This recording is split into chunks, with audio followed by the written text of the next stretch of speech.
The reason they like reading my stuff is that I've always got real life examples to prove what I'm saying. There's a lot of good people that listen to this podcast. Other than God and my family, deer hunting would be next in line on my list of priorities. From the bottom of our hearts, it's just fantastic and awesome to have the support that you guys are getting. People ask me about expandable broadheads and love swings. Chasing Giants with Don Higgins and Terry Peer. Brought to you by Osseo Camo, nature's most lethal camouflage. Follow along as Don and Terry discuss the techniques, strategies, and dedication needed to harvest one of God's most amazing creations, world-class whitetails. Well, welcome everyone to the Chasing Giants podcast, episode 169 with Don Higgins. I'm Terry Peer. We're, as usual, brought to you by Osseo Gear. And Don, tomorrow is Mother's Day.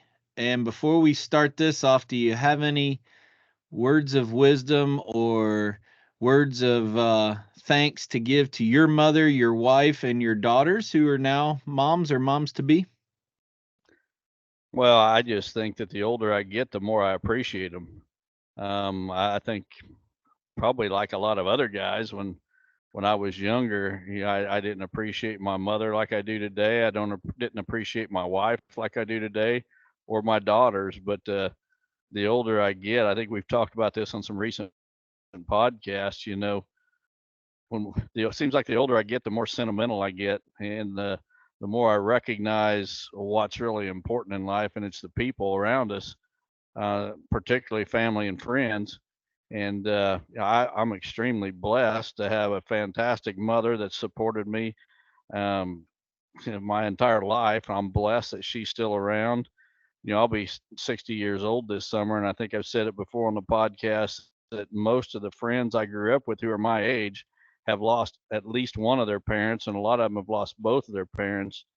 And Robin and I are extremely blessed that both of our parents are, not only are they all still alive, but they're still married to each other. It's pretty rare to find a couple that are, in their late 50s. Of course, I'm a few years older than Robin, but to find a couple our age whose parents are still married and are still alive together, and that's a fantastic blessing. And then, as I've watched my wife be a mother to our girls, and I recognize that the reason our girls turned out so well was not so much me, but it was the example that Robin set. And I'm very grateful for that. And then just to see my own daughters, one's got my oldest daughter, Andrea, has 2 sons, to watch her be a fantastic mother to those boys and put those boys above everything else in her life. Just it kind of melts my heart, if you will, to see that. And then my youngest daughter is expecting her first child in September, and to see the excitement in her as she talks about that. I'm just a very blessed man, and it's because of the mothers and ladies in my life. I think a lot of what we attribute and are thankful for, there's a lot of similarities between your family and mine. It comes from the strength of a solid home. And even back to grandparents, not just parents, but grandparents. But I was thinking today, I was on the tractor a lot, and I was thinking about Mother's Day. And, my dad's a minister, and he started preaching at the age of 16. And everybody always talked about the sacrifice that my dad had, for the church and his ministry. But I want to tell you something. People like my mom, or ministers' wives out there, it's just as much their ministry as it is my father's, and how much work they put into church and youth groups and nurseries and meals and so many different other things. So I'm really blessed with my mother. My wife's mother is still, she lives really close to us, still really close to her. But both Casey and I are also very blessed with parents, and I married a good one when it comes to that too. So my wife is just an absolute rock star, and pretty much the backbone and foundation of our family. I can tell you that. So special day tomorrow. We hope that all of you reach out to your mother, spend some time with her, or at least talk to her and tell her you love her. There's a lot of people that weren't blessed to have godly mothers in their lives, and it makes a huge difference. And Don and I, we've said it before, we're just so blessed with the family and people around us. Let's talk a little bit about some projects that you had going on this last week. I think I saw an Instagram and Facebook picture of Wes Delks and the Ninja Corey riding on the back of the tree planter planting miscanthus this week. What all did you get done? Oh, we got a lot done. Yeah, Wes and Corey showed up, as well as Steve Shields one day, and we planted miscanthus. Corey and Wes did some trimming of some trees for me that I needed done on the farm. Steve and I were doing some video work. In fact, while we was planting that miscanthus, Steve was filming that whole process for a video that we're going to produce for the Whitetail Master Academy. He was flying the drone over us too as we was doing that. Well, I got my soybean plots planted right before today's rain. Well, I had something really interesting happen today that I'll bet you there's not a single listener out there that's done on their property what I did this morning. And most people are doing predator control on their properties. Well, I had a local nuisance trapper contact me and wanted to know if I'd be interested in turning some foxes loose on my property. He had trapped some foxes at a local fairgrounds that they'd made a den under this building, and he was called in to remove them. And he caught them in some box traps, and he was looking for a place to turn them loose. And I just love foxes. I haven't seen one on this farm in many years, probably pushing 20 years. And so he brought me 3 foxes today, and we turned them loose here. The bad thing is I was making a video of all this, and I did the introduction at the beginning of the video, and showed the guy's truck, and he's standing there at the back of the truck with these 3 foxes in these cages. And I turned my phone around to watch him turn these foxes loose. And when I turned it around, I hit the record button and I shut it off. And so I'm sitting there holding my camera through this whole process, 3 foxes being turned loose, and my camera's not recording at all. I lost all that. Well, you don't get a second chance to record that. But so I've got 3 new red foxes running loose on my place, and hopefully they survive. I will not be shooting them or trapping them or anything like that. I think predators are a necessary part of the ecosystem. And yeah, I'm going to hammer the coons and coyotes and possums and things like that hard. But the bobcats are kind of new, and I'm not putting any pressure on bobcats, and I'm not putting any pressure on these foxes. And whether they'll make it or not, I don't know. But that was kind of a neat thing that I did this week as well on the farm. Where'd you turn them loose at? There by the house? We went down by the bridge behind the house, and okay. Turn them loose along the creek back there. Okay, I was hoping it'd be up closer to the house where you'd be on security camera footage and at least get that, but that's probably going to be out of frame. Yep. Well, that stinks, but that's a cool story. I don't know of anybody else that would turn a fox loose on your property, but yeah, most people are doing predator control, and here I am turning the things loose. But a fox is no threat to a deer. These things were so small. I mean, they weren't. He got the adult female that had the litter and an adult male, and then he got one young one. And I don't think these things would stand a chance against a fawn, because that fawn starts screaming and the doe would be right there and stomp the crap out of these foxes. And but anyway, yeah, I honestly don't know. But yeah, I mean, they'll help with your rabbit problem. Oh yeah, and maybe the pheasants too. Yeah. So that's what I'm hoping. It's all just I mean, you're basically creating an ecosystem. When we're doing this kind of habitat work for our property, it benefits deer, and the layout of it is for, what we want to do to try to target mature bucks. But what it does for the entire wildlife, that's kind of cool when you look at it. I mean, the amount of turkeys, the amount of rabbits, we got bobcats in my place now, foxes, coyotes. Yeah, it's just cool. I mean, the time and effort that you put into it, the payback you get for all wildlife, I really enjoy it. Yeah, I've seen more. Well, first of all, we've already talked about this. I've got turkeys for the first time ever now, and I've seen more quail this spring than I've seen in probably 20 Really? years. Wow. I see quail almost on a daily basis now. And again, I'm not shooting these quail. I'm not shooting the pheasants, although I got plenty of them. It wouldn't hurt to shoot half of them probably. But it's just Right. pretty neat to see these species show up that were not there. And how do they find a place like this? I mean, you create the habitat and you don't have to stock wildlife. They are going to show up if you've got the best habitat around for them. Nope. Well, so your corn and beans are both planted, or just your beans? You got your corn planted right before last week, right?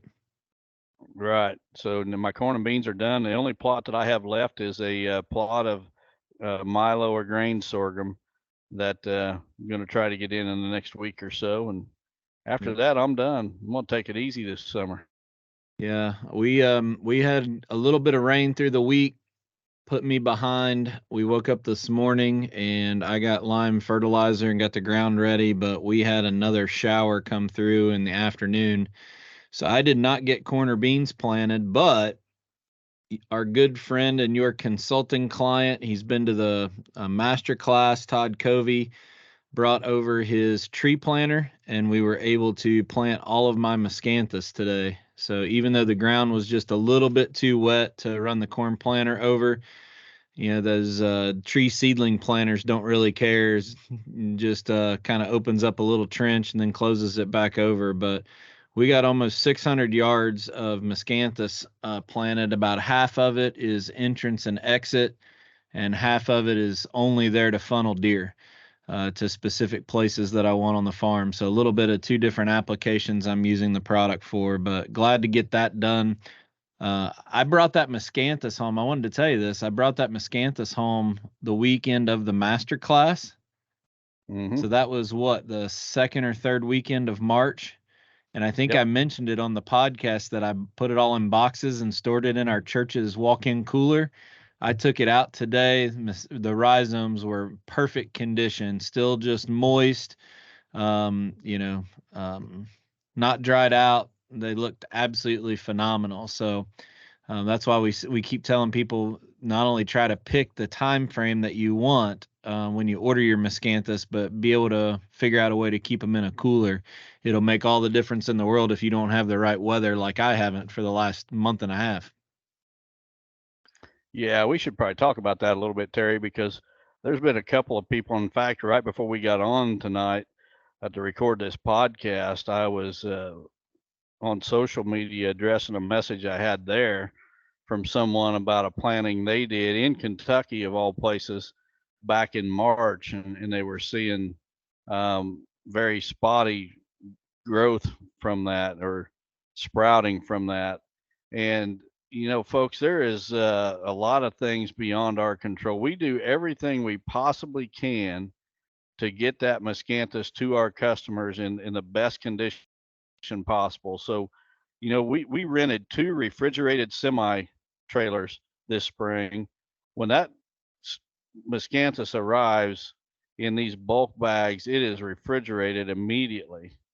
And that keeps it dormant. It's what it does. It keeps it from starting to sprout and grow.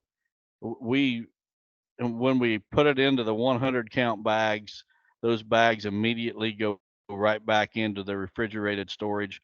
We only ship on Mondays. Miscanthus only goes out the door on Mondays because we don't want those bags sitting in a terminal over the weekend for extra days. We want to get it to the customer as quick as we can. Here's the thing. Once it gets out of our hands, um, we have no control over it. So I know a lot of the issues that people have has got to be due with to improper storage of those rhizomes. First of all, you got to keep moisture with them. So when we package them in those 100 count bags, there is a moisture retention gel that we throw in that bag to keep A lot moisture of in people there. mistake it for ice. Yeah, It looks like a clear. It almost looks like ice. It looks like a clear jelly type stuff. Um, but that's to keep moisture in there, and you got to keep it dormant. And I know there's people selling it on Facebook Marketplace, and we get people that buy big totes and break them down, and that's fine as long as they've been stored and cared for properly up until the point that the end user gets them. And sometimes, I mean, we just don't have any control. That people could have those things for 2 months sitting out and drying out, and then sell them when they find a buyer, and the results show that. And it's just totally out of our control. So proper storage of those rhizomes until planting time is huge. And like you just said, Terry, with proper storage, you can keep those things for months. But with poor storage, a few days is going to destroy them and kill them. Yeah. And the other thing you need to watch is if they do come out of dormancy in the bags and they start getting green sprouts on them, they become very delicate. So you need to be really careful when you're, planting them and putting them in the ground. Speaking of common questions that we've been getting about miscanthus, before we got on, I answered 6 emails on the Real World account of people who had planted miscanthus all 4 weeks ago, and they started seeing spotty, and they keep calling it germination. And I think a couple weeks ago we clarified that it's not germination, it's coming out of dormancy. But they're freaking out because they're 4 weeks in and they're not seeing everything popping.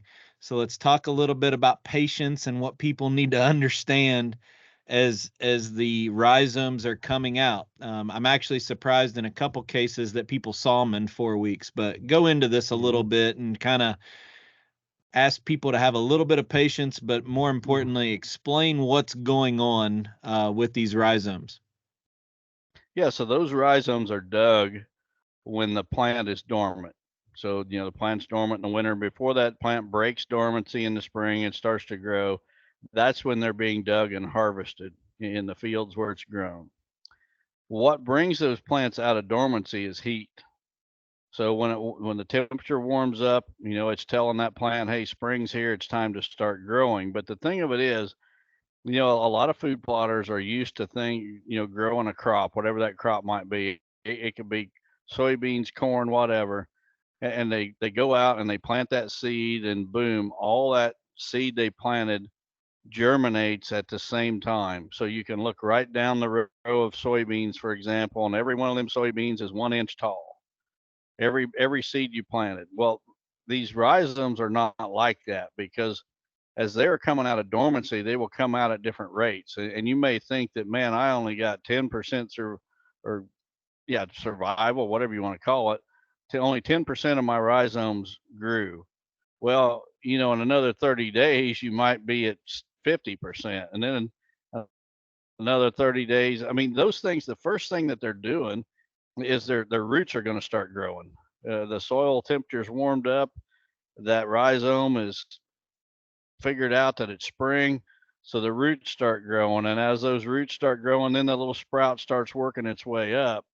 But it's the roots that are really growing first. And they're not all going to be on the same schedule. Some of them are going to pop out of dormancy way sooner than the others.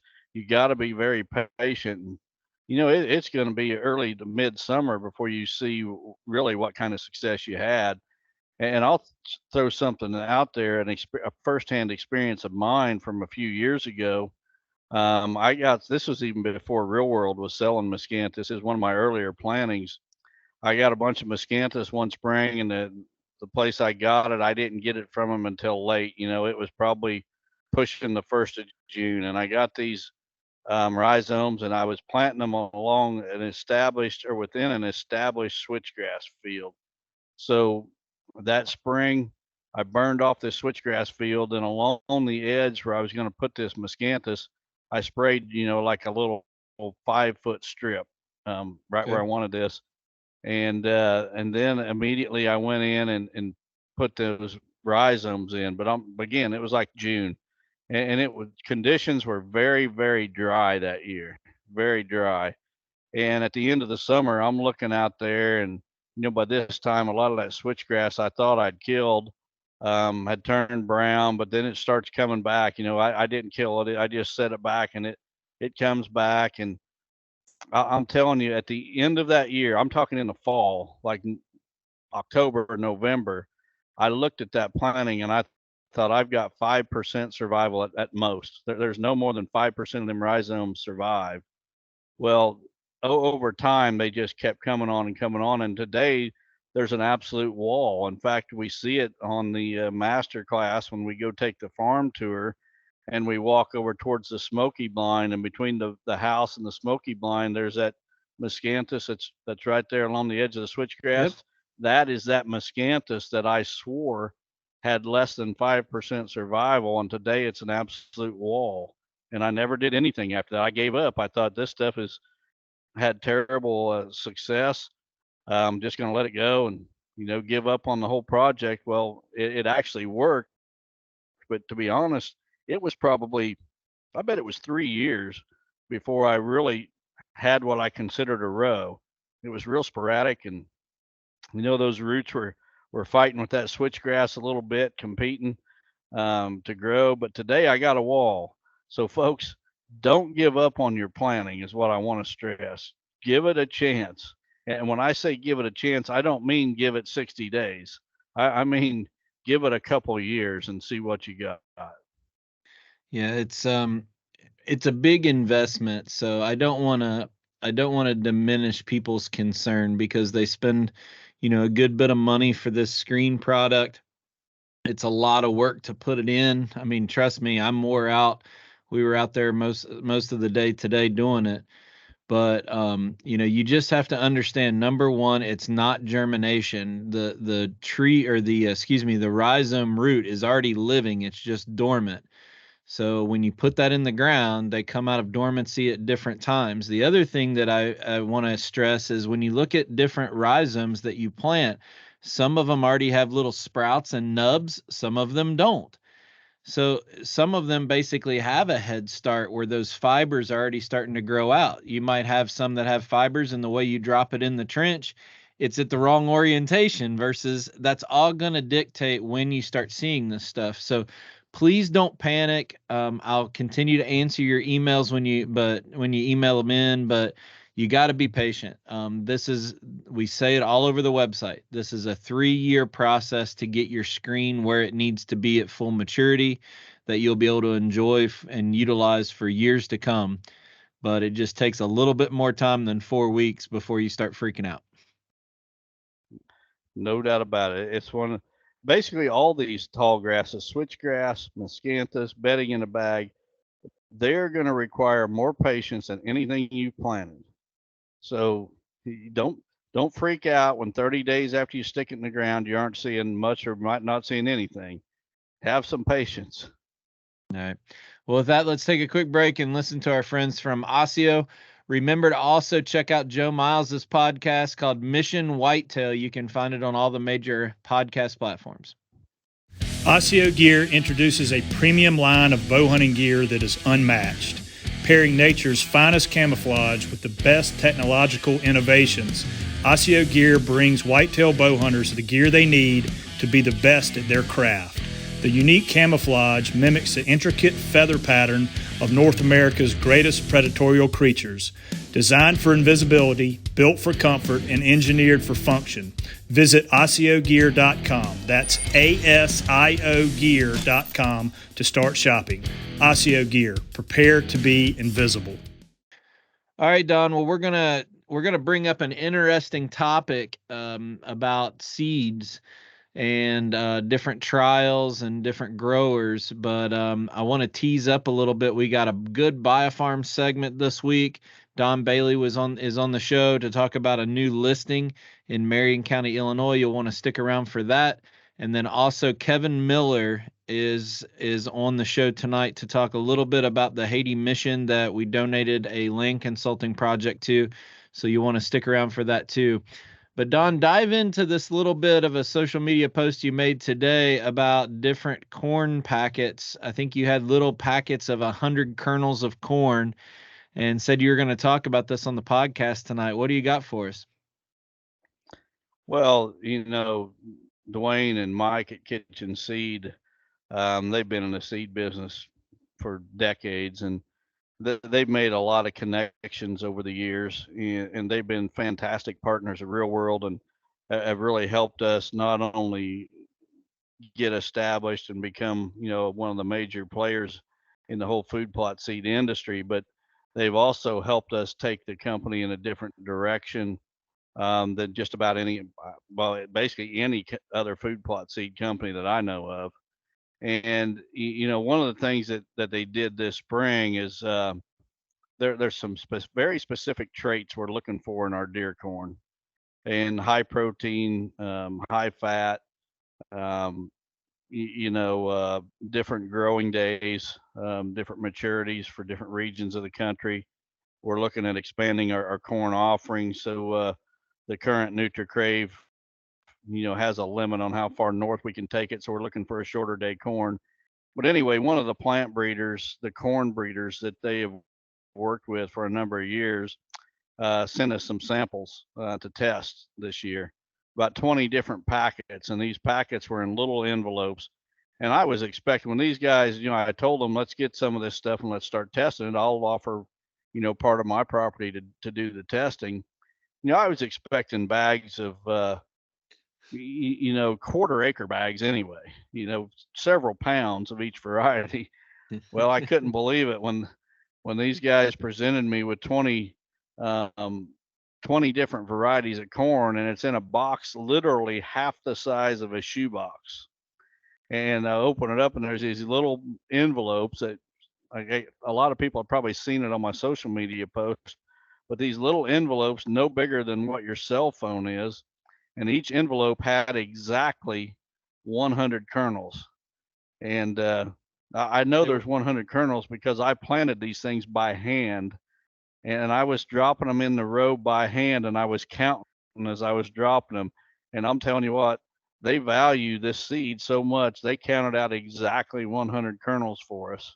These little packets look almost like the seed. These little packets look almost like the seeds that you see at Rural King to plant your garden, like a pack of cucumbers or something like that. That's exactly how big they are.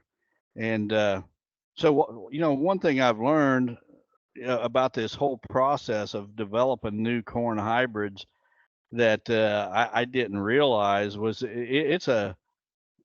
it starts out very small. These plant breeders don't start out breeding 40 acres of corn to test. They're starting out with just a few plants. And then if they see something they like, they take that seed, and then they'll allow folks like us to test it, and get feedback. And when they find, here's a really interesting thing, when they find a variety that they want to bring into production, like if we really like one of these 20 varieties that we've seen here, next year they will send us a bigger sample that we can test. Not near enough for us to take it to market or share with our customers or anything like that, but they will send us a bigger quantity to test.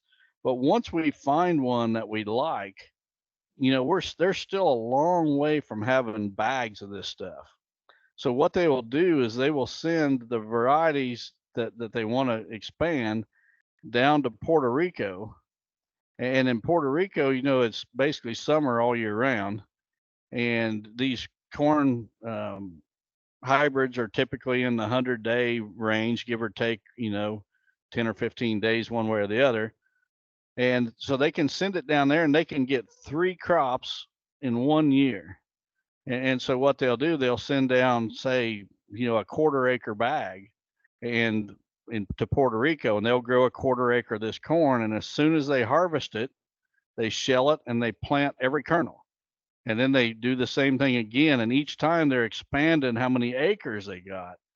And then when they get it, a big enough quantity, they send it back to the United States where they will put it in production fields for corn. So this is all a long-winded way of saying that, I hear people out there a lot of times it's the competition or it's somebody that's just not informed whatsoever saying things that, Real World seed is just basically ag seed in a fancy bag or something like that. they don't understand the process that we go through to develop these products. And the other thing is, I hear people say, I've had to address it a couple times this spring about our NutriCrave corn. Somebody else will be selling a corn and they'll say this is the same thing as Real World's NutriCrave, only it's cheaper. Well, no, it's not the same thing, because we go to great lengths to secure exclusivity to our products now, because there's too many people, and then in particular a couple of people in the industry that have copied or tried to copy Real World in the past. So, a good example is our miscanthus. Nobody out there is selling the same variety of miscanthus that we are. You and I hopped on an airplane with West Elks and we did our research, and we found the very best variety that we felt for the application we want to use it for. Nobody else, there may be other people selling giant miscanthus, absolutely, but they are not selling the same variety. And there may be other people selling deer corn, and they may be calling it whatever, but I promise you it is not the same as NutriCrave. We protect ourselves after we go to all this work. And it's really crazy to think. And you know what? I got one of those little envelopes right here on my desk, Terry. I want to hold this up for everybody to see. These are the envelopes, the size of the envelopes, and I'm going to hold my thumb over the label because I don't want anybody to see what the variety number is or anything. But these are the size of the envelopes that this seed is coming in when we start for a project. And it's crazy to think that one of those little envelopes, that variety of seed, may 3 or 4 years from now be in a Real World bag, and it'll be totally different than anything that's offered by anybody else. Well, I think the thing people have to understand why we do this is because we're looking for very specific traits or performance or tissue analysis, and as it relates to what we believe deer crave, get attracted to, or benefit, the overall herd health. But the reason we try to get in on the ground level like this is so we can protect the investment, because when we're at the very beginning stages of it, we can lock down the rights to it. And same way we did with our corn and our miscanthus and our soybeans. And then, we're not going to come on here and bash different companies or different people, but people just have to understand the majority of the industry is just bagging whatever they have access to. You're not even getting the same variety year after year inside of the same bag. So it's definitely a different spin. And trust me, it would have been a whole lot easier for us to just write a check and pay a celebrity to just put them on the bag and and let them promote it. It'd be a whole lot easier and a whole lot cheaper in the long run. But it's just not our style, and we've kind of stayed true to what built this business, and I don't see us deviating anytime when the two of us and people like Dwayne and Janice have a say in it. Right. It's really easy to start a seed company. Anybody can get on the internet and they can search for seed suppliers and find them. But to set yourself and to set your products apart from the competition requires a whole lot of extra effort than just doing a search on the internet and getting some seeds, even going to the point of taking those seeds and creating little test plots. I see a good example. I know that there's a new soybean out there, and I know that the person behind this new soybean last year was promoting a different soybean. And I know the history of this person. There's absolutely no way there was any research whatsoever that went into that soybean. It was just throw a bunch of varieties in a bag, call it a deer soybean, a deer variety of soybeans, without any research whatsoever behind it. And that's not the approach we've ever taken. And I think these little packets of 100 kernel corn is a perfect example of the way we start to develop a product.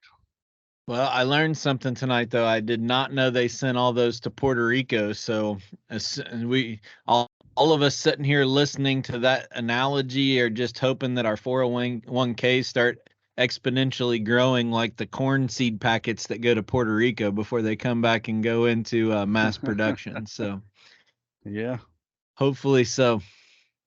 Well, we are extremely blessed at Real World to be partnered with some folks at Kitchen Seed that know the industry way better than we ever will. And they've got the connections. I mean, it would be impossible for a new seed company to start now and hit the ground running like we have because of the partners that we've had from the beginning. Yep. And without those connections in the seed industry, I mean the breeders, I'm not talking about suppliers. I'm talking about the breeders that actually develop new varieties of these seeds that we've got access to that I'm not sure anybody else in the industry has got the same access that we do. Yep. All right. Well, how about we move on to our first listener submitted question of the week? Yeah, if we're going to get them answered, we better get to moving on those. So the first one comes from Chris Warenberg from La Crosse, Wisconsin. He says, hopefully this applies to many of your listeners. For wetland areas, which is better for whitetails and why? Red osier dogwoods or switchgrass? They're most likely many of your listeners who have wetlands as part of their property. Some of the wetland may have at certain times of the year high spots that could be isolated bedding areas. Currently, as the snow and cold flyers all over the native grass lays down and offers no value to deer, pheasants, or other wildlife. Furthermore, in my peat moss swamp that does not have some white pine trees, it is a concern if one considers burning switchgrass. Alternately, mowing switchgrass on wet ground is difficult as one would get the tractor stuck. Pictures not enclosed. Red osier dogwood does not block the wind, but most of the year it provides cover and food. Just want to know your thoughts. Many of us deer landowners have wet ground, limited area for food plots that are consumed too early by the deer, nothing left for the winter. Some of our remaining high ground is in Wisconsin forest management laws, so we can act on timber stand improvement until trees get a bit older for harvest by a logger. I enjoy the podcast and listen to you as you have a great resume. You actually kill big deer, unlike many of the other, unlike other of the many other hunting consultants pushing to make the sale of crap. Well, Chris, I'm not going to peddle crap. I don't try not to talk crap either, but apparently someone recently has been pushing red osier dogwoods, and they definitely have their place. Deer love to browse on those red osier dogwoods, but here's the thing.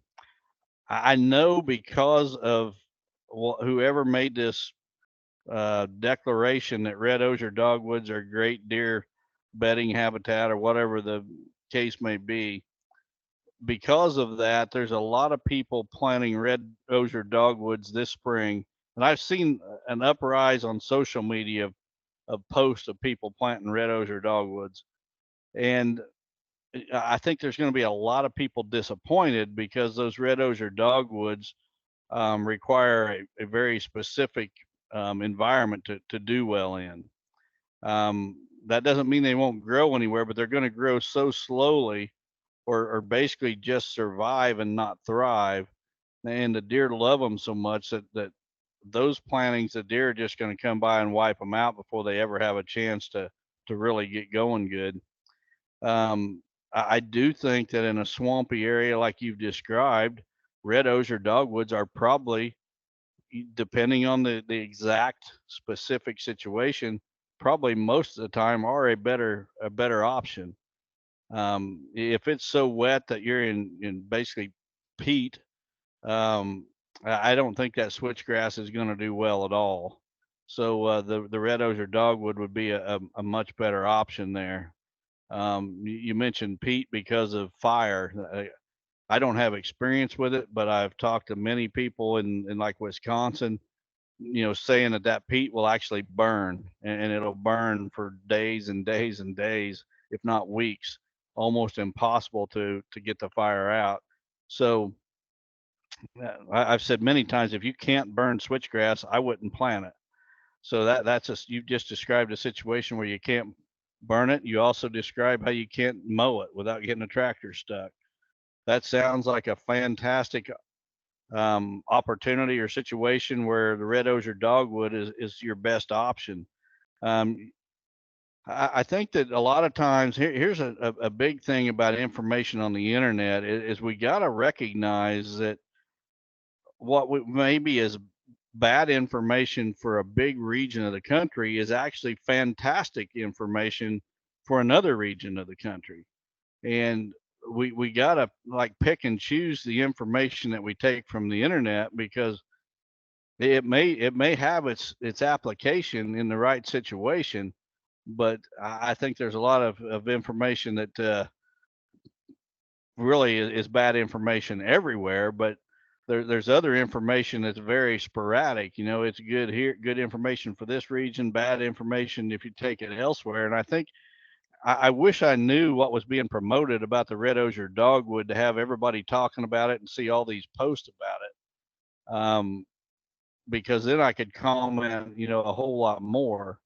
But I'm seeing a lot of information about red osier dogwoods, and they absolutely do have a place. And the situation you described is a perfect example of where they would have a place. Yeah, I'm sure somebody can comment down below if they're watching on YouTube and tell you where it's all coming from. Buyafarm.com is your source for farm, recreational properties, rural homes, and more. Now, here is Don Higgins with this week's featured property. Well, welcome everyone to the buyafarm.com segment of the Chasing Giants podcast. I have Don Bailey on the phone. Welcome to the show, Don. You have an awesome property, 70 acres in Marion County, that we want to talk about tonight. Yes. Thanks for the invitation tonight, Terry. We have 70 acres in Marion County, just north of Alma, Illinois. I'm a salesman, Terry, but it truly does. It has it all. 70 acres. There's 32 acres of open land. Mm-hmm.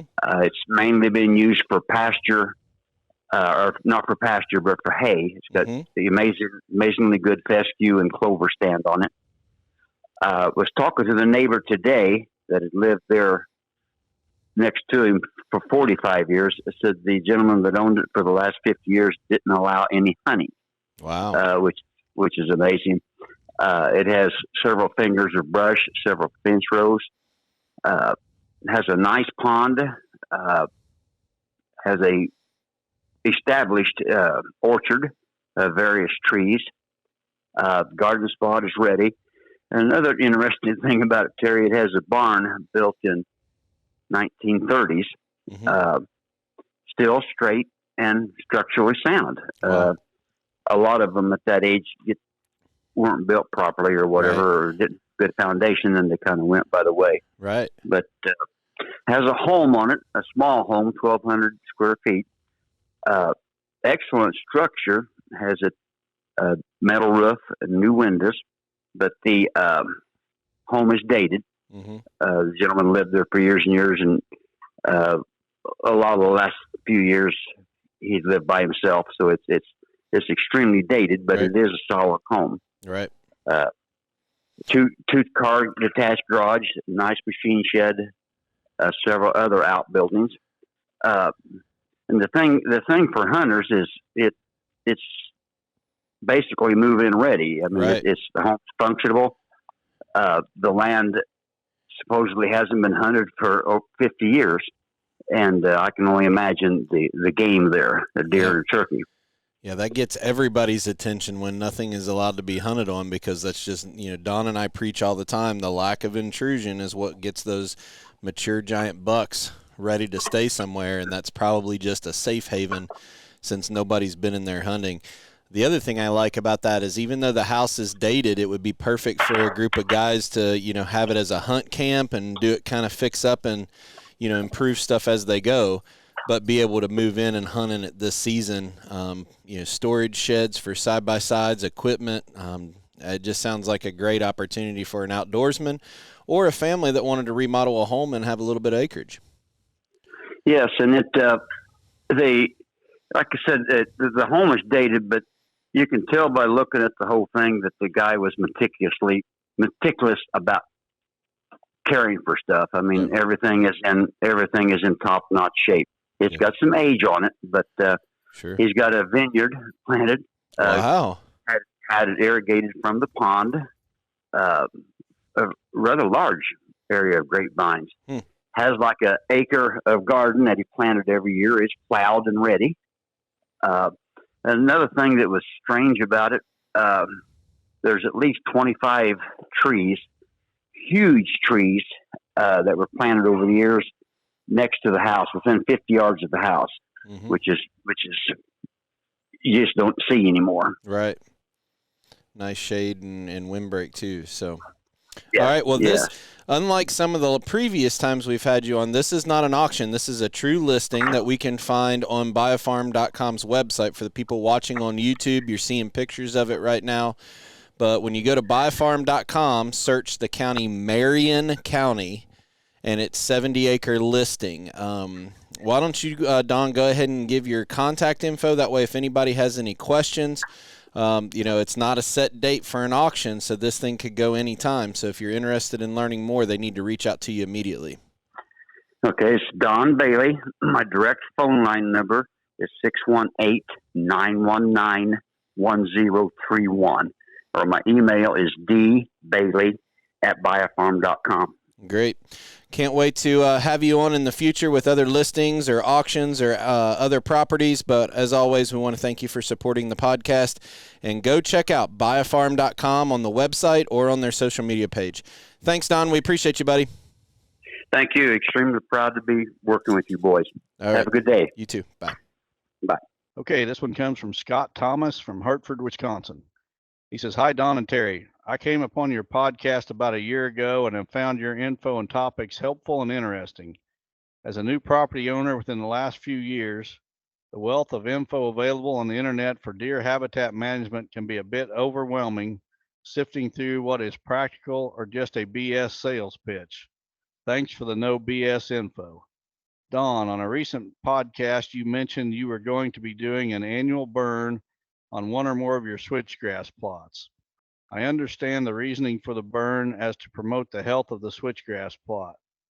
Being you are a big proponent of being non-intrusive on your property, I see the burn as being very intrusive.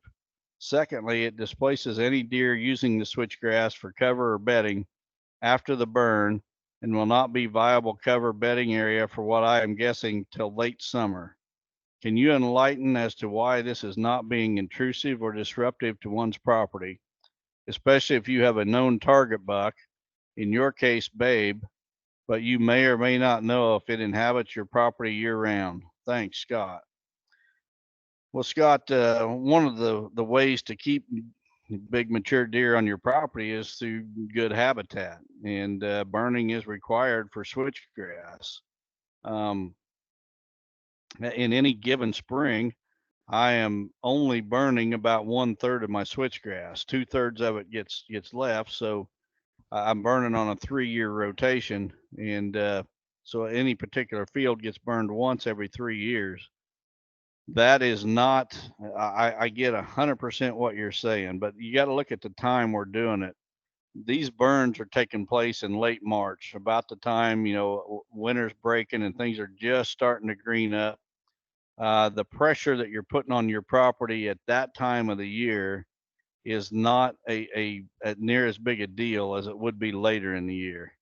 So I've burned a plot of switchgrass this spring. Here we are in May. That switchgrass is already over a foot tall. Coming back from absolutely nothing in March, here in May, it's already well over a foot tall, maybe 18 inches tall. I don't know. I haven't been back there in a few days, but so it comes back really quickly. And the human intrusion that I put on those patches of switchgrass when I burn them is, you got to weigh the pros and the cons.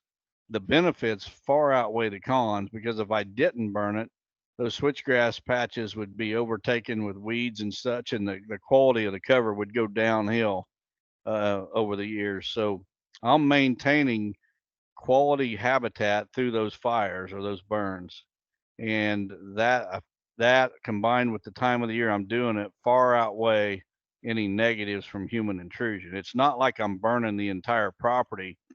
In all truthfulness, I'm probably burning, you know, less than 5% of my property when that fire happens. So it's a minor thing, really. And as you get the new project of the new 40 on board, you're going to have even more bedding there that will be still on a rotation to burn. But I have a question for you. I've never asked you this. So you've said on the podcast and in seminars before that really you need at least around 5 acres of switch to make it as good as you need it to be. If you had just one, like your property has a creek that goes through it. So one switchgrass field is on the east side and two are on the left. Those two are separated by a big drainage ditch and a food plot. So it's 3 different basically zones. If you had just one field that you wanted to put in switchgrass and it was say 5 acres, would you still put a fire break in it to where you could burn half of it each year? Or would you just trust if you had other bedding, you TSI'd or other places for the deer to stay? I know every situation's a little bit different, but would you try to divide that up so you could burn it in different times? It would depend on the size of the patch. I mean, if it was 15 acres, yeah, I would probably try to divide it into 3 5-acre tracts. If it was smaller than that, say if it was 10 acres, I might have 2 5-acre tracts and, burn one a year and maybe every third year not burn any, still be on that every third year rotation. It's again, it's going to be it's going to vary based on the exact size of the plot and the layout of the plot and How and much the other cover you situation. have on the property? Yep. Right. A lot of variables come into play. But it sounded like the tone of the question that the listener submitted in, he was assuming that you were burning all of the switchgrass every during the year, and that's not what you're doing. So I hope that helps. Mhm. It's in 3 different zones. He burns one zone every 3 years. So we'll go on to the next one. Okay, this one comes from R. Hazlitt from Slippery Rock, Pennsylvania. He says, Don and Terry, I recently was watching an excerpt on a food plot practice with corn, a vining legume such as lab or peas, and soybeans, where corn was planted in 2 rows with 2 rows of the soybean vining legume mixture beside it. This pattern carried throughout the field. Why has this practice not been practiced more in the food plot world? Well, actually, I think it has been practiced quite a bit in the food plot world. It's not one that I am a big fan of, but I know Terry and our friend Patrick Simpson do this to some degree. And one of the reasons I picked this question was I think Terry and I are going to give you 2 opposing views of it. I personally, I would just prefer to have each of my crops, if you will, separated. Um, for a variety of reasons. One of those is being the herbicides that I use. It's hard to find a good residual herbicide that works on both corn and soybeans. And with resistant weeds like mare's tail and water hemp being an issue on my farm, I want to use the best chemical I can on both my corn and my soybeans. So that requires 2 different chemicals. That's a huge reason, probably the number 1 reason I don't do it. The other thing is I think you get a better yield from both the corn and the soybeans if they're grown separately. So that would be number 2 for me. Number 3 would be that I prefer your corn has to be grown in rows to get a good crop, 30-inch rows, 36-inch rows, whatever. The soybeans I prefer to drill mine. I prefer them on. I've got a drill that has I got 2 drills, my Genesis, and then I got an old tie drill. One of those is on 8-inch rows, the other's on 7.5. I like those tight rows on my soybeans because they canopy a whole lot quicker, which cuts down on weed competition. So the different row spacing with corn versus soybeans is another reason I'm not a fan of it. Um, I do think it probably has its place. I think you could make a good plot by mixing them. But to be honest, I have no experience with it. So I'm going to turn it over to Terry, who does have experience with it. Well, my preferred method is to have them right beside each other. I've talked about it on the podcast before. I really strategically lay out the design of a food plot, especially when it's not a long narrow strip. If I had my way, it'd be a long narrow strip where the deer would feed through it. But in our area of the country, we have basically big ridges and then it falls off to the side. So we don't have that option. You basically plant where it's flat. I know some people you plant in the bottoms. We plant on the top. And so what I'll do is I'll put specific angles in of corn and then beans, or beans and then clover, or beans and alfalfa, just to create the height variation where they travel right along. You can funnel deer that way. What I think this question is going towards is they mentioned like 2 rows of corn, then 2 rows of a short product, and 2 rows of corn. We don't do that. In some cases where we want to produce a ton of just a lot of tonnage, we will put in soybeans and corn in the same plot. So we can't use like NutriCrave corn, for example, because of the herbicide application. We'll have to use like a Roundup Ready corn. And what we do is we either drill in or broadcast in our beans, drag them in, cultipack them, and then we'll run the corn planter over. It just produces a lot of tonnage in that small square foot area. So if we have like a back inside corner that usually gets over browsed, if we just put beans in it, it seems like they last a whole lot longer. The corn definitely grows taller. So like we did a test one year on Patrick's farm where we ran the broadcast cedar down and then planted corn, and you could pick the row, and the corn with the beans in it was 1.5 to 2 foot taller than the corn that didn't have the beans in it. And I think that as they're both growing in the earlier stages, they're competing for height, and it probably just accelerates it faster. Now, to say that one of them has a better yield on the number of kernels or the amount of corn that's grown, I don't know that. I think you probably do lose probably about 20 to 30% pod production on your beans that way. If you have just a standard field of beans, they're going to bush out, get all that sunlight, all those blooms. You don't get that in the middle of the corn. So I think your bean production does go down. So what you have to look at is, do I have just a cornfield or do I have corn with some pods in it? And that's what we do. We don't do it all the time. It's only on certain areas. Like I have one of the fields I laid out today. It's going to be 2.5 acres of Gen 2 beans, but it's right next to the road. So I'm going to put 10 rows of Roundup Ready corn out by the road with the beans inside of it, just so somebody can't see back in it. So in that case, I'm putting beans and corn together. It's still a lot of food, but it's giving me more privacy too. So I don't think that's what the question was about. I think that they were asking more alternating rows, but I don't have any experience with that. When we do mix them, we broadcast or drill it and then plant the corn over it. So we don't broadcast our corn. I don't want people thinking that you're broadcasting corn. You still have to get your beans in, but your herbicide has to be a common platform between your beans and your corn. It makes it a little bit more complicated, but in some cases, I like using it. It's one of those things where most methods have their application where they're useful. It's just one that I'm not crazy about for the reasons I listed, but I'm sure it could work too. Yeah, if done right. All right, we'll go to the next one. Patrick's the expert in it. He does it every year. Well, hey, everyone. I have Kevin Miller on the line with us, and a couple weeks ago I teed up a special charity event that Kevin and his friends are putting on down in western Kentucky to support some missionaries in the Haiti. I believe it's Haiti, isn't it, Kevin? Yeah, that's right.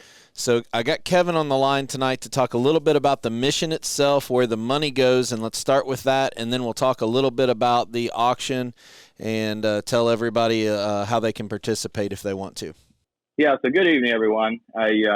Glad to be on here with y'all this evening. Just want to thank Terry for this opportunity to share, and appreciate Don, the Chasing Giants family, for their support of what we're doing here, and just wanted to give a little bit of an explanation, kind of what Terry explained a couple weeks ago on this consulting visit that he's donating, and just want to start in by saying we greatly appreciate that. But well, you're welcome. But let's I don't want to interrupt you real quick, but let's dive in.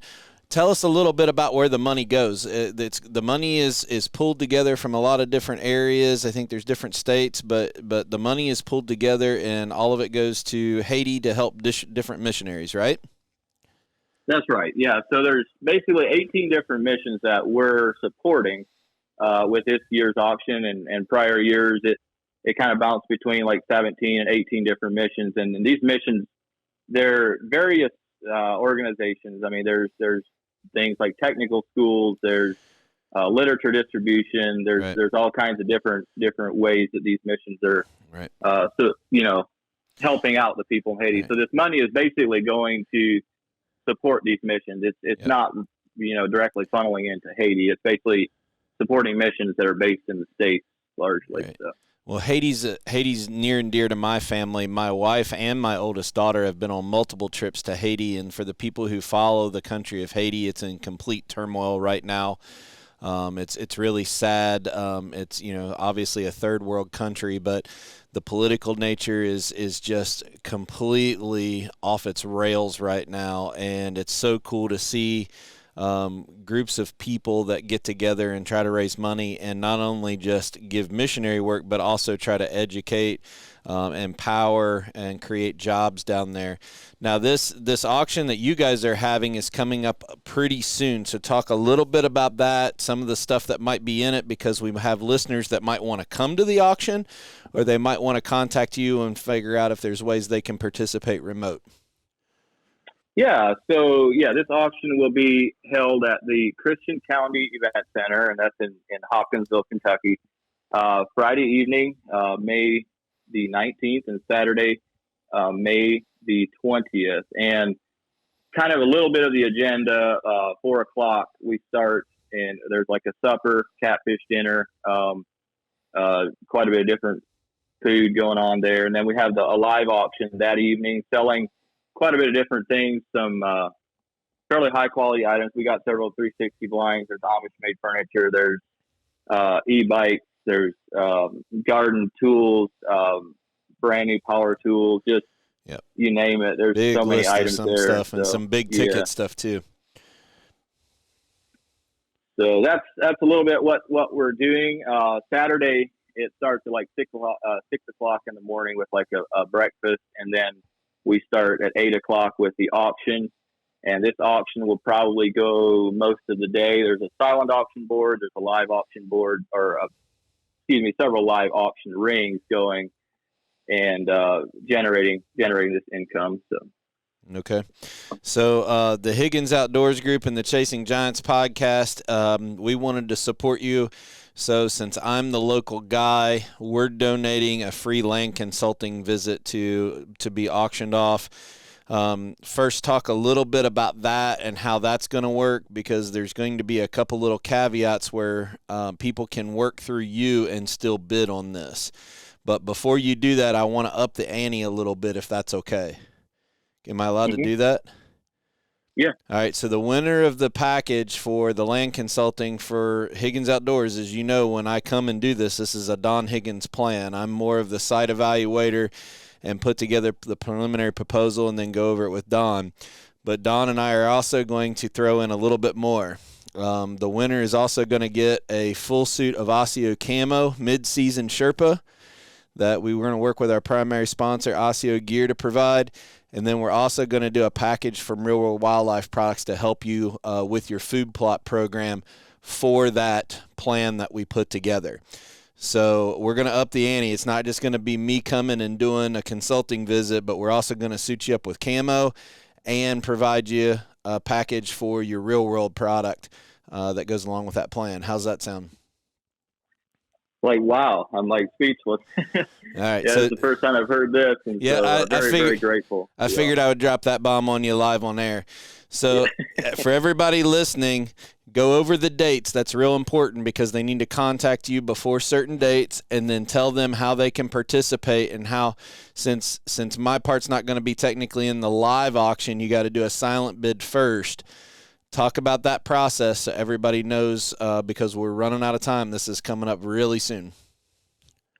Yeah, so we as a board came together and we kind of decided probably the best way, since we don't really have a platform to bid on, the best way that we could really see to allow the podcast listeners to bid on this was and also be part of the live event or the silent auction event on the day of sale, is for the podcast listeners to provide us with a silent bid, and that can be via texting my cell phone. You can drop something in the mail. I can provide that address. Time's running a little shorter for that, but and that deadline would be Friday, May the 19th at 12 noon Central Time.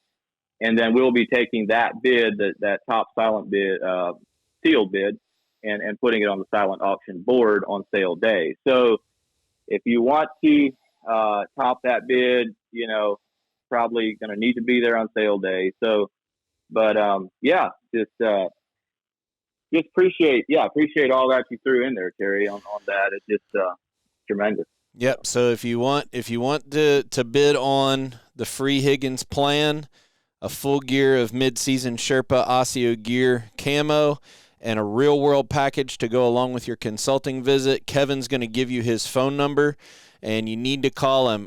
The way our post office works, I wouldn't trust the mail right now. So I recommend you call or text to get your silent bid in, and then that'll go on. And then maybe the week after, for all the podcast listeners, I'm assuming you're all going to contact the winner, but we'll also announce who won it. That way everybody knows kind of who the winner was, but I'm sure you guys are going to contact the winner directly that afternoon, right? Yes. So yeah, we'll definitely contact the winner. And also a little bit, I guess you had mentioned that this consulting visit is for this coming winter.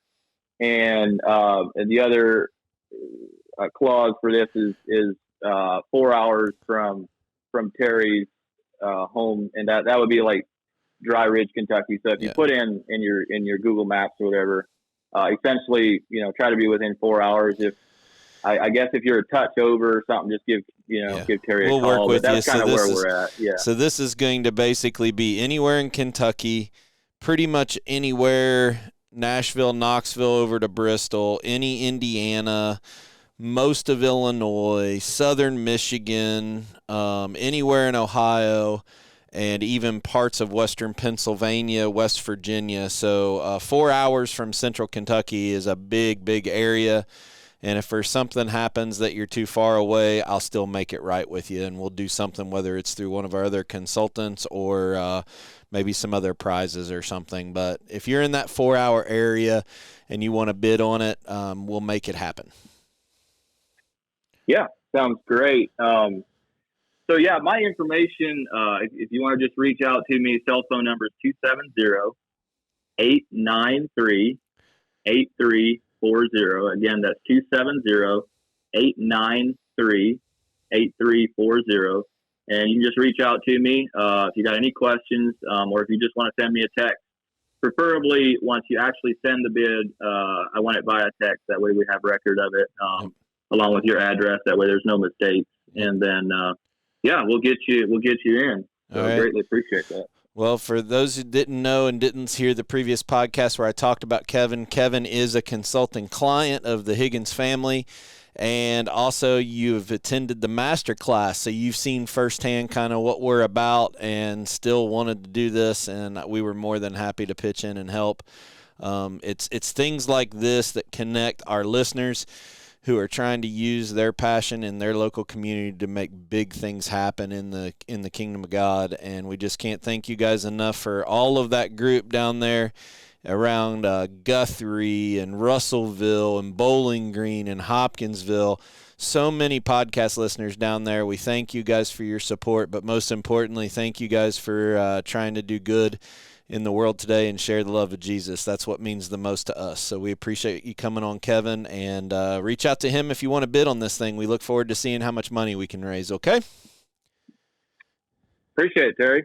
I just want to add, we just want to give God all the glory and honor in this. And if each one could just remember this event in prayer as well, that would be greatly appreciated. So yeah, greatly appreciate y'all, Terry and Don and the rest of the Chasing Giants family. You're welcome. Well, stay tuned for our next listener-submitted question on this week's episode. All right. Next question comes from Caleb Vandermeer from Hudsonville, Michigan. He says, Don and Terry, my question is for both of you since I haven't heard either of you mention this in the podcast.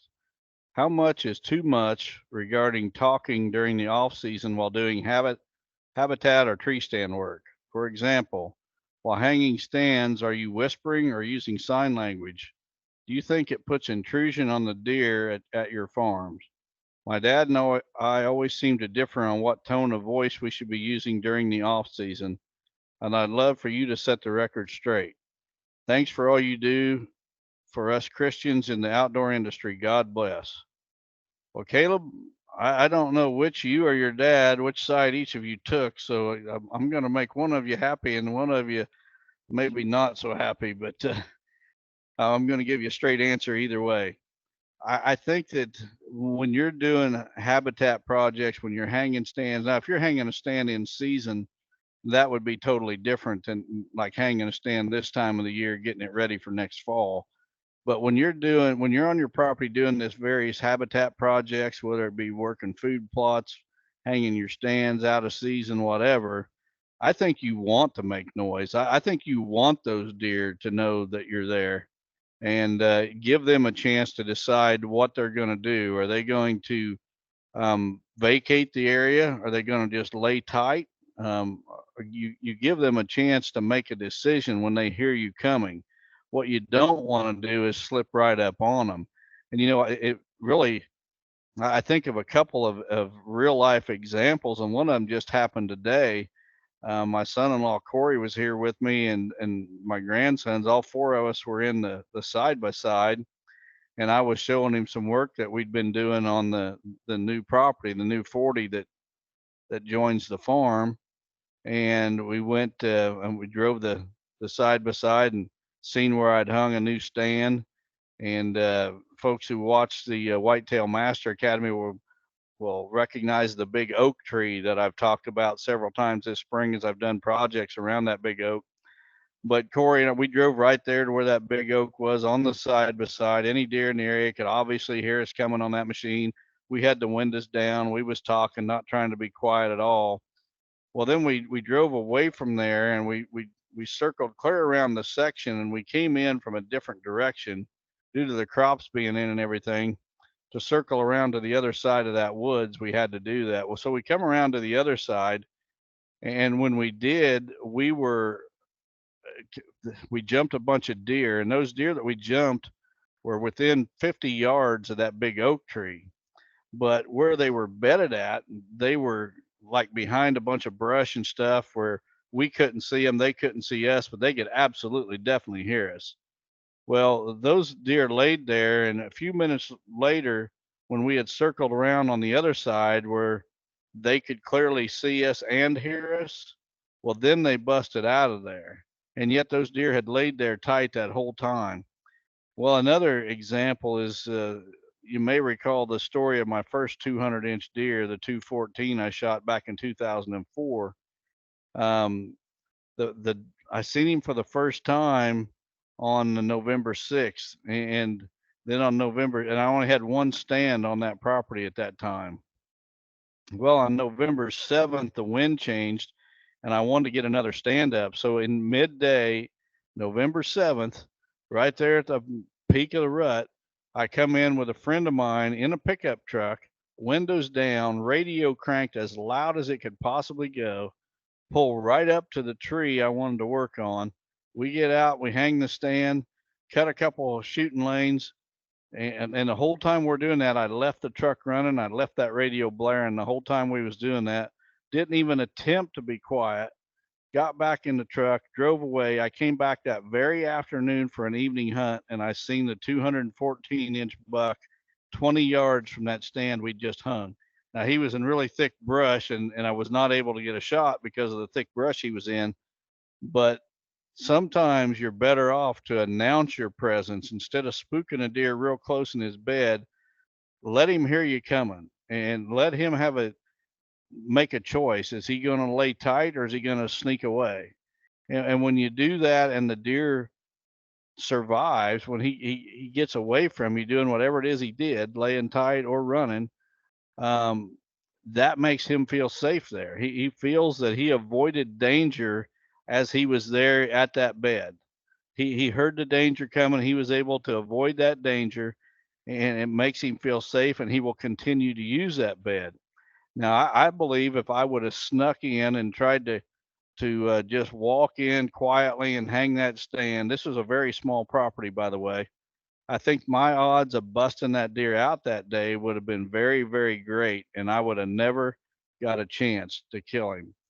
I am a big fan of announcing your presence when you're doing various projects, all except when you're going to hunt. When you're going to hunt, you want to be as quiet and as sneaky as possible to get in your stand. You don't want to alert that deer that there's a person on the property because a mature buck more than likely is just going to lay in his bed till it's dark. So when it comes to hunting, you want to be as sneaky as you can, quiet as you can, but other times announce your presence. Let that deer have a chance to slip away from you, and it's not near as much pressure on him. All right. I don't have people with me, so I don't have anybody to talk to usually. So that's my answer. Well, today I hardly do either. All right, last question. Next question comes. This one comes from Daniel Dipple from Plymouth, Wisconsin. He says, "Hey Don, on a previous podcast, you said clover was good to plant around your fruit trees. What are your thoughts on planting alfalfa around fruit trees? Do you prefer one over the other and why? Or are there other options? Thank you." Well, Daniel, without a doubt, clover is the better option, and here's why. That alfalfa has a really, really deep root. I ran a trencher one time through an alfalfa field for a drain tile, and we was trenching down probably 5 feet, and the roots of that alfalfa was at least 5 foot deep that I could see as we trenched through that field. And I wouldn't be surprised if they're not more like 6 to 8 foot deep. That's why alfalfa will stay green even during a drought, because it's got a really deep taproot that'll be several feet down. And that alfalfa with that deep root is going to compete with your fruit tree trying to establish its roots. I mean, just as you can only have so many branches on a tree, when those tree branches from competing trees start touching each other, they stop growing. They don't just continue to grow into each other.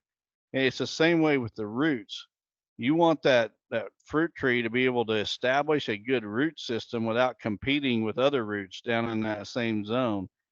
Clover is a much shallower rooted plant than alfalfa, and both are legumes, so both are putting some nitrogen in the soil, but the clover is a much better fit for this application. And there is no way I would want to mow, rake, and bale alfalfa around fruit trees. Yeah. It's bad enough mowing it, but man, alfalfa is different. You gotta mow it, you gotta rake it, you gotta get it off. It's not like you can just mow it and leave it lay. And trying to do that in and around fruit trees, I ain't having it. Well, you bring up another very good point, Terry, of why clover is better. You can keep a clover stand going forever by just adding more seed each spring. Do some frost seeding, and add a little more seed and fill in the little bare areas in your clover stand. With alfalfa, you cannot do that. A mature alfalfa plant gives off a toxin, and that toxin prevents new alfalfa seed from growing. So you go out and you make a planting of alfalfa, whatever you end up with is what you're stuck with until you terminate that crop. If a farmer plants a crop of alfalfa, he typically is going to get about 5 years out of a good stand. And over time, he's going to lose plants, a few plants each year in that stand until he's got a thin stand and it's time to terminate that. And when he does, he has to rotate another crop in there for a season before he can come back with alfalfa. With clover, you can keep a clover stand going for who knows how many years, many, many, many years, more than a decade easily, by just continually adding new seed to that stand and controlling the weeds and any grasses that might come in there. Yep. So yeah, I'd prefer clover, but I guess you could make it work with the right layout, but be a whole lot tougher. So, all right, Yep. well that's the end of the questions for the day. We got Mother's Day tomorrow, and then what do you got planned this upcoming week? Well, I've got one plot left to plant, which would be my grain sorghum plot, and then I will be done. I'm taking the summer off this year. Not doing a seminar or nothing. I got a new grandbaby coming in September that I've mentioned a time or two, but my grandsons are really they've got a new home. My daughter and son-in-law bought 40 acres and a home, and it's got a fairly sizable creek that goes through it. And the grandsons every day they're fishing in the creek. They're even camping in the woods and things like that. And I'm going to go and told them, and I just told them today that I'm going to go spend some time with them, and I'm going to sleep in their tent with them in the woods. And they're interested in starting to trap. They found some traps, old traps of mine in the barn today, and I'm going to boil them traps with them and get those traps ready to go this fall, and go spend a couple days there helping them set traps and check traps and spend time with them. So those young kids, they grow up so fast, and I've seen it with my own that, I want to have an impact on those kids so that when I'm long gone, they remember me as fondly as I remember my own grandfather. And this summer, I'm going to spend a lot of time with them, baseball games, and things like that. I can tell you the time looking back, my dad wasn't a hunter, but the time going back, that I remember the time spent with my grandfather Lester, same type of thing. He had a lot of health problems as he got older, but he did everything he could to be there with me and show me how to do different things outside, and miss him dearly, but I wouldn't trade those times for anything. So hopefully this week, I doubt I'll try to spend time with the ladies in the family tomorrow. I doubt I'll get anything done after church, but hopefully I got about maybe 2 evenings of work after work, and I'll have all my food plots done. I got to get beans and corn in. We got some super ultra secret test plots that we're doing for real world on your farm, my farm, Wes's farm, Georgia, up in the Dakotas. So I have to get those plots in and marked so that when we do tissue analysis, we know what varieties they are. And then I got something that I'm going to do a little bit different this year and test a product a different way. So it's going to take a little bit more time to do layouts and change over the planner and stuff, but I think I can get it done in about 2 evenings. So it shouldn't be too bad. Good deal. I hope the weather cooperates for you. Yes, sir. All right. Well, thanks again, everybody. Remember, reach out to Kevin Miller if you're interested in participating in the Haiti Mission Fund and the auctions that he talked about earlier. Go out to buyfarm.com, and then also please support all of our other sponsors. They are dear friends of ours that we believe in, and it means a lot that they support this podcast, just like all of you listeners. So we appreciate the support from everyone. Happy Mother's Day to all the mothers out there. Hope you guys all have a blessed week. God bless. Take care.